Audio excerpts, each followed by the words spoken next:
Good morning बच्चों। जो अगला जो चैप्टर हमारा वो है सदिश विश्लेषण।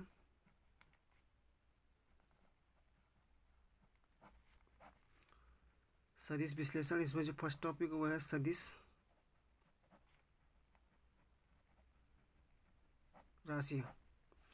हम फर्स्ट चैप्टर में हम पढ़ चुके हैं कि भौतिक राशियों के बारे में पढ़ चुके हैं। बहुत सारी भौतिक राशियाँ होती हैं, उनके बारे में हमने पढ़ा भी है।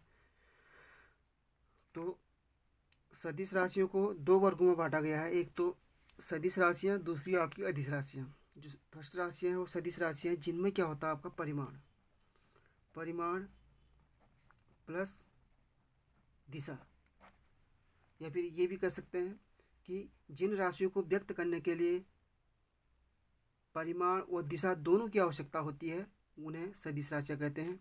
जैसे हम पढ़ चुके हैं वेग, विस्थापन, त्वरण, बल, संवेग आदि जो होती हैं आपकी सदिश राशियाँ होती हैं, क्योंकि इनमें परिमाण, इनको व्यक्त करने के लिए, इनको बताने के लिए हम हमारे पास परिमाण और दिशा हमको दोनों की आवश्यकता पड़ती है। ठीक है, इसलिए इन राशियों को सदिश राशियाँ कहा जाता है। दूसरी एक टाइप की आती है आपकी अदिश राशियाँ। अदिश राशियाँ वे भौतिक राशियाँ जिनको व्यक्त करने के लिए, जिनको मापने के लिए हमारे पास सिर्फ परिमाण की ही आवश्यकता होती है, या सिर्फ हमको परिमाण की ज़रूरत पड़ती है, उसे कहते हैं अदिश राशियाँ। हम पढ़ चुके हैं जैसे चाल है, दूरी है, कार्य है, आयतन है, लंबाई है, क्षेत्रफल है, ऊर्जा है, घनत्व है। ये सब क्या होते हैं आपकी अदिश राशियाँ होती है, क्योंकि इनको व्यक्त करने के लिए सिर्फ परिमाण की आवश्यकता पड़ती है और दिशा की आवश्यकता नहीं होती है, इसलिए इनको अदिश राशियाँ कहा जाता है। अब उसके बाद आता है सदिश का निरूपण। सदिश का निरूपण, सदिश को हम जब व्यक्त करते हैं तो एक तीर के निशान के द्वारा व्यक्त करते हैं। ठीक, अब सदिश को तीर के निशान के द्वारा व्यक्त करते हैं, मतलब जहाँ से तीर शुरू होता है उसको बोलते हैं टेल, और जहाँ पर खत्म होता है उसको बोलते हैं हेड। ठीक, तो सदिश को हम क्या करते हैं, हमेशा एक तीर के निशान के द्वारा व्यक्त करते हैं। तीर की जो लंबाई है, यहाँ से यहाँ तक जो लंबाई है वो उसके परिमाण को व्यक्त करती है, और जो ये तीर है ये उसकी दिशा को व्यक्त करता है, क्योंकि सदिश में क्या होता है आपका परिमाण प्लस दिशा दोनों होती है। इसलिए हम सदिश को क्या करते हैं, हमेशा एक तीर के निशान के द्वारा व्यक्त करते हैं। जैसे ए पी एक सदिश है तो उसको हम पी से डिनोट कर रहे हैं, तो उसके ऊपर हम एक तीर का निशान लगा रहे हैं। इसका मतलब ये है कि ये सदिश राशि है, इसके तीर के निशान के द्वारा हमने व्यक्त करा है। इसकी लंबाई जो बताती है, तीर इसके परिमाण को बताती है। इसकी लंबाई अगर 10 मीटर है, 30 मीटर है, 40 मीटर है, ठीक, ये परिमाण हो गया। और दिशा जो होगी आपकी इस डायरेक्शन में भी, हम इस डायरेक्शन में बना सकते हैं, ऐसे भी बना सकते हैं, ये दिशा हो जाएगी। ठीक, ये तीर का निशान क्या बताएगा, इस डायरेक्शन को बता रहा है। ये तीर का निशान क्या बता रहा है, इस डायरेक्शन को बता रहा है।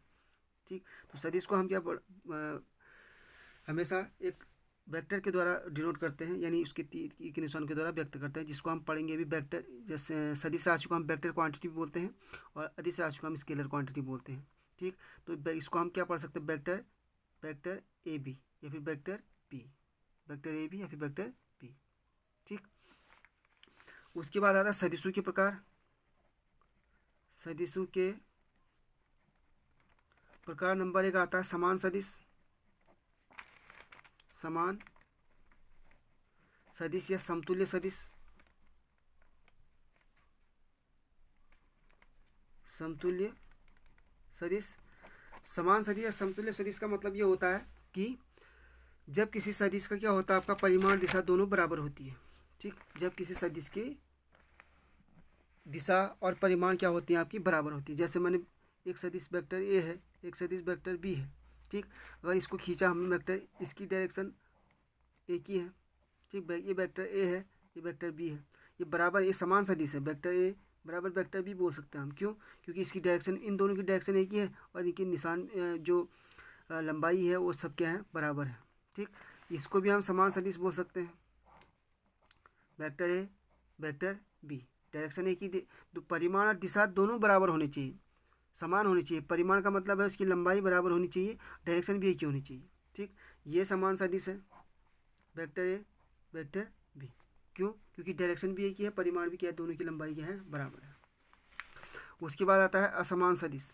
असमान सदिश, असमान सदिश का मतलब ये है कि जब किन्हीं सदिशों, दो या दो से अधिक सदिशों की क्या हो, या तो अगर असमान सदिश करना, ये परिमाण और दिशा क्या होनी चाहिए, अलग अलग, अलग अलग है। ये असमान सदिश है, चाहे vector A vector B, vector A equals vector B does not equals vector B. क्यों? क्योंकि इसकी लंबाई, चाहे दिशा एक ही है, दिशा दोनों की एक ही डायरेक्शन में है, लेकिन परिमाण क्या है, अलग अलग है। इसकी लंबाई कम है, इसकी लंबाई क्या है, ज़्यादा है। ठीक, वैसे ही ये और ये वेक्टर ए वेक्टर बी, अब इन दोनों का क्या है, अगर हम इसकी दोनों की लंबाई के बराबर ले लें तो ये भी 10 मीटर है, ये भी 10 मीटर है, लेकिन दिशा क्या है, अलग अलग है। ठीक, जिसके कारण से क्या होंगे, असमान सदिश होंगे। ठीक, ये भी असमान सदिश, ये भी क्या है आपका वेक्टर ए वेक्टर बी, असमान सदिश। ठीक, तो ये समान सदिश असमान सदिश है, यानी जो सदिश क्या होंगे, परिमाण और दिशा में क्या होंगे, समान होंगे, बराबर होंगे, वो समान सदिश कहलाएंगे, समतुल्य सदिश कहलाएंगे। असमान सदिश जो परिमाण और दिशा में क्या होंगे आपके बराबर नहीं, सॉरी, परिमाण में या दिशा क्या नहीं होंगे आपके, बराबर नहीं होंगे, तो क्या होंगे आपके असमान सदिश।